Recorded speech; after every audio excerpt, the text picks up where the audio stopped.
እኔ ቲፒኤልኤፍን የማስበው ለኢትዮጵያ የሙቀጫ ልጅ ነው የሆነባት።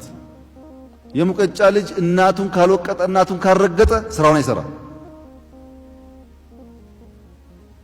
ልክ እንደ ሙቀጫ ልጅ ኢትዮጵያን በማዋረድ ኢትዮጵያን በመዝረፍ ኢትዮጵያን በመከፋፈል ኢትዮጵያን በማደህየት ስራዬን ሰራለሁ ብሎ የሚያስብ ኃይል መሆኑ በጣም ያሳዝነኛል።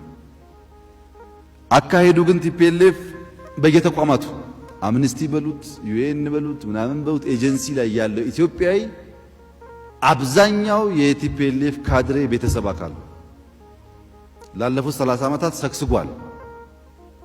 የአሜሪካን መንግስት በመረጃ እያወናበደ ያለው የዚህ ኤጀንት ካድሬ ቤተሰብ ነው። ጓደኞች አሏቸው 20 ዓመት 30 ዓመት ጓደኛ የሆኑባቸው ሰዎች አሉ። ገንዘብ አላቸው፣ ጓደኞች ናቸው።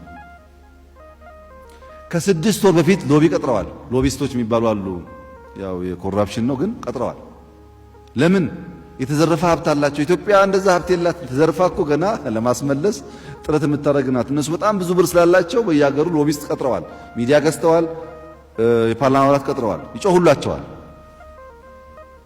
መተከል ብትሄድ ግን ጉሙዝ ሎቢስት መግዛት አይችልም ብቻ ሳይሆን የት እንደሚገዛም ስለማያውቅ ማንም አይጮህለትም።